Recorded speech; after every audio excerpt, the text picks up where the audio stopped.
What's up, guys? Welcome back to my YouTube channel, Danny Love Reads. And as I promised in the last video, today I was supposed to start with the first book to share. And the first book that I'm going to do a summary of is Do Not Accept to Die, based on the true story of how a survivor of the 1994 genocide against the Tutsi in Rwanda refused to die physically, spiritually throughout the struggles and uncertainty. This book was written by Dimitrie, Sissi, Mukanyiligira, and during the genocide she was 22 years old. This book was published last year, 2022, but according to how the writer wrote it, you just see that she wrote this book in 2021 because she would refer to 27 years later, so that means she wrote in 2021, but yeah, it was published in 2022. Dimitrie, in this book, she takes us to know her life before genocide, during the genocide, and after the genocide. Before genocide, Dimitrie has just a normal life as a kid, just like many people back then, until when she lost her mother when she was 9 years old, and just after 4 years she lost her father when she was 13 years old. Dimitrie has 6 siblings, like there was 7 in her family, children, and Dimitrie was the 6th. Yes, and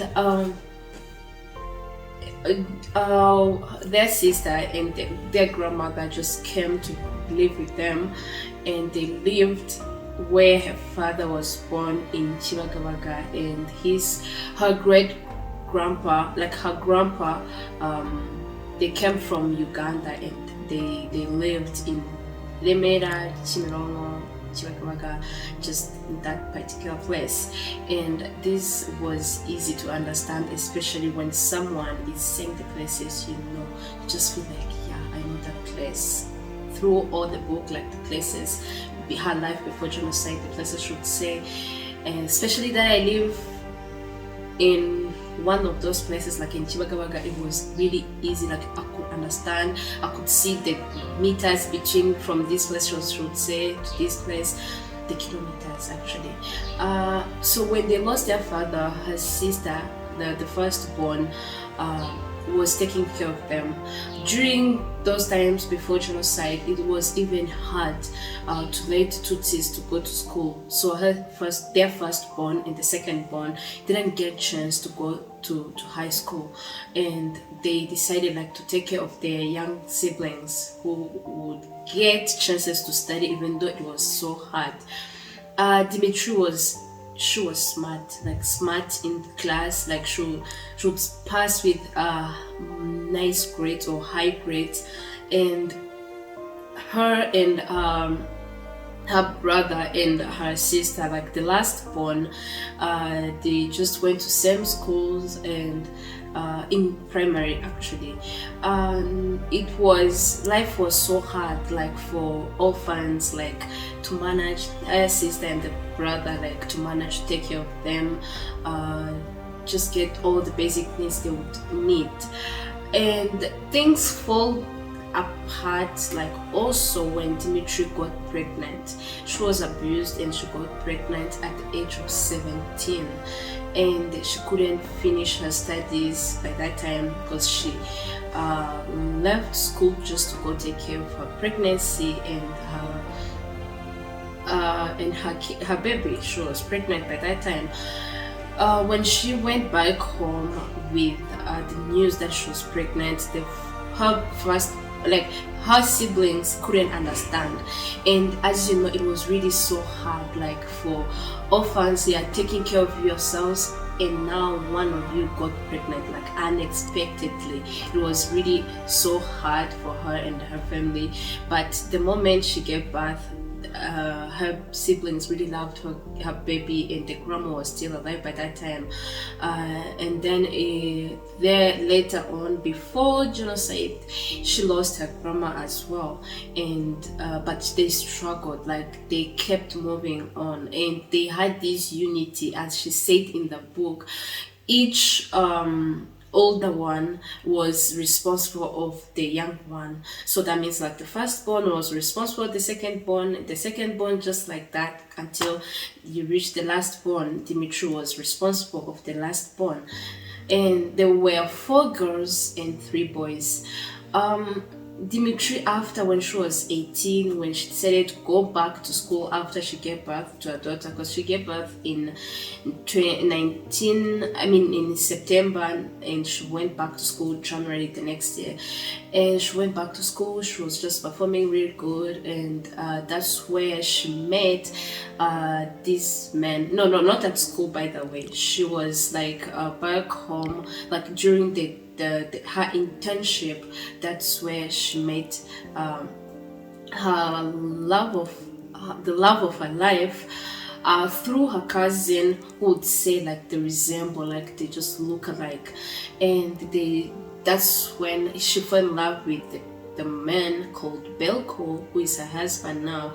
That's the word I'm going to use. She fell in love with her husband Belko, and she was really happy, and it was really nice couple, and they were even planning to get married in July 1994, because she was going to graduate soon, and so that they could just get married in July.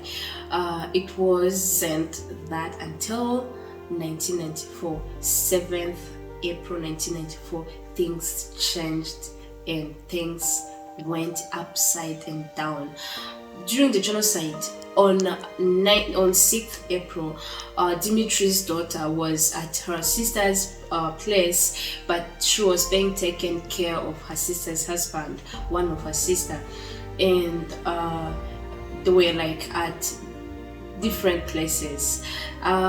Dimitrie and her brother, Dimitrie and her 2 sisters, they were together when genocide started, and her young brother and the second born, they were together, and one of her sister was at different place. The other brother, I don't know much because she didn't talk about him in the book. So she really struggled during that time from April until June when they were rescued. It's really so hard even to go into details to say everything she went to, how she was put outside the maternity at Serge Eka.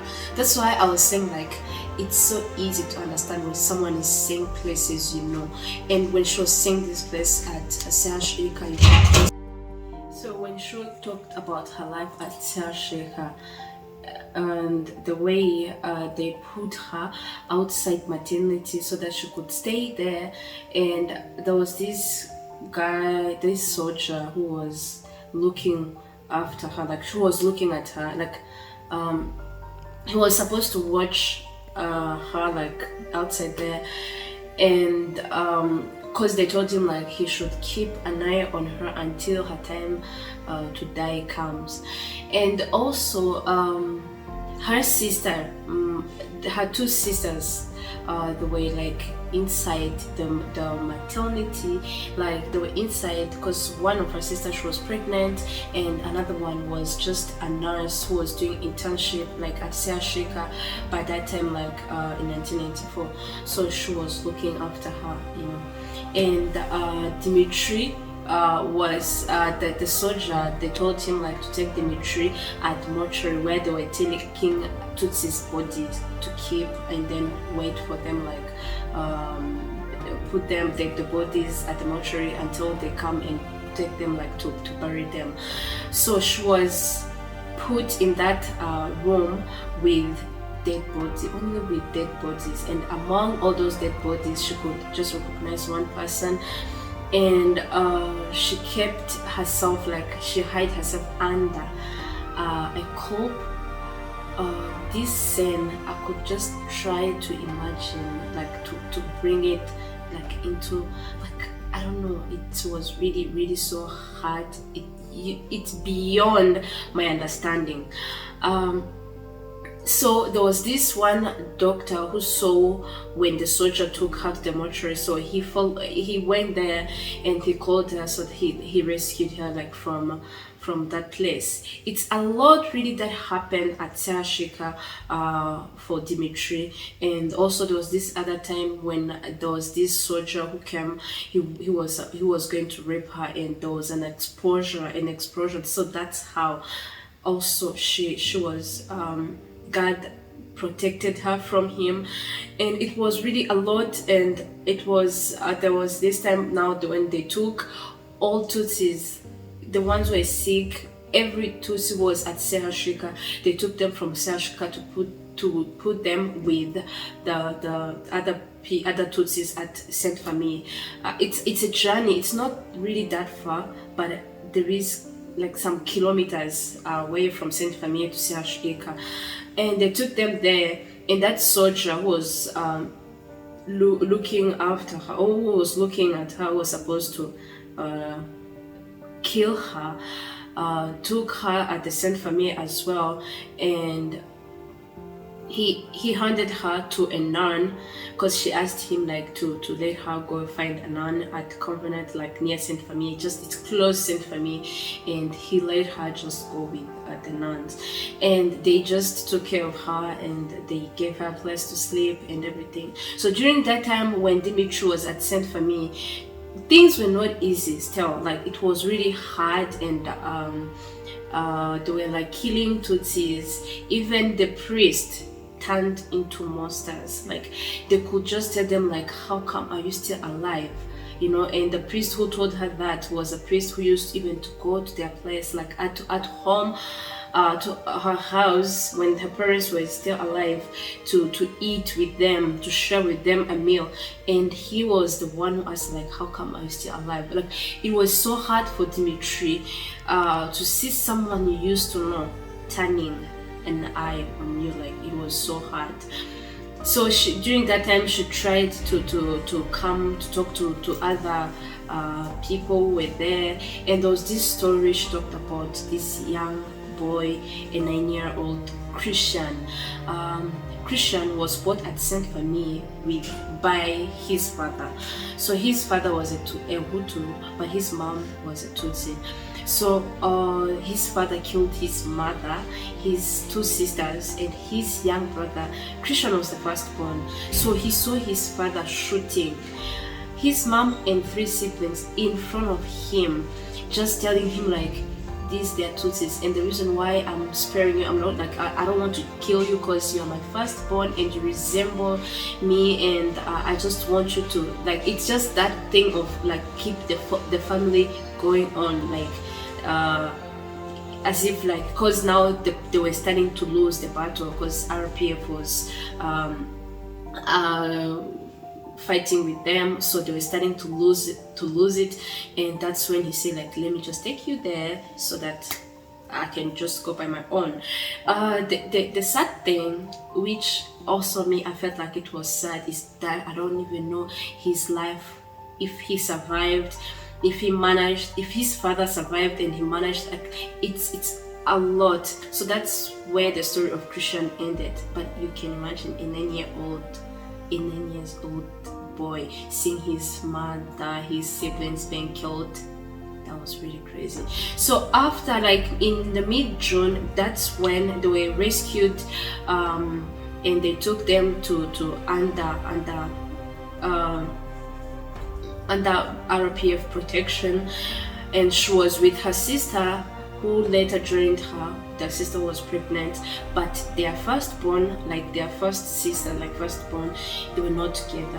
But later on, the genocide stopped on 4th July. That's when things stopped, and that means the genocide stopped. RPF managed to stop the genocide, and they brought all of, like they were bringing people together, and those who survived were finding each other. Some it was hard, and her sister, the one who was pregnant, managed to find her daughter, but Dimitri couldn't find her daughter. So it was after like some months when she managed to find her daughter in a reunion which was really sad also, because when she went there like to meet her daughter, the daughter couldn't recognize her mother. She couldn't even remember her mom, because most of the time Dimitrie was at school in boarding, and she could just leave her daughter with her sister, who was married like with one daughter, and her siblings. So but they told her to go to bring people who knows the kid, or who the kids will remember, so she brought her family members like her sisters and everyone, and who were close to her, and she recognized them. That's how she reunited with her daughter. So after that, that's when they came to realize like most of like they lost many people from her extended family, and also Dimitrie lost her firstborn, like the second born and last born, and her sister. Like they lost siblings during genocide, and many aunties, uncles, their cousins, like so many people. And after that, Dimitrie tried to find strength. She tried to to try to survive, like to try to live, because when she heard the first time that the voice telling her like to not accept to die, it was during the genocide, and now she was fighting so hard. She tried to manage to get a job. She got a job. She started working, and she went back to school like to finish her degree. And where she was working, they moved them to Sissi. It was really hard for her because it could bring everything that traumatized her, like there at Sissi. So she shifted the work. She just went to work at the place. After the genocide in 1997, Dimitrie got married to the love of her life, her husband, Belko. And they got married, and after on they get back. They have now like 4 children, and Dimitrie by now she lives in Rwanda. Even though I came to realize that even the sister who was pregnant during the genocide passed away, but not the genocide, just after the genocide. Even though she didn't talk anything about her in the book, but I realized like her sister too died later after genocide.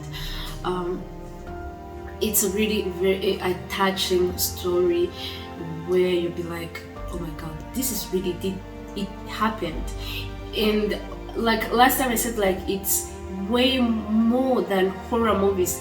Just trust me, it's way more, because when we are watching those horror movies we're like, it didn't happen, but now it's something that happened, and you could not understand how people turned into monsters. Like they were really happy to kill people, like they were really enjoying it. They could get thirsty to kill people, and you'd be like, really? But she managed. When she said like when she was going now into details, that's when she was getting held. It was really so hard, and I don't know, but I thank her for sharing this. And in her first pages, there is where she dedicated this book to her kids and her husband, and also to the new generation. May you allow yourselves to dream big, enjoy life, and don't accept to die. And here also there is where she shares where she wrote something for her, and then also she shares she gave advice for those who went through same thing like her, where she says, I will advise you, if you are struggling with similar feelings, when everything seems hopeless and almost dead, tell yourself that no matter the circumstances, life goes on, whether you participate in it or not.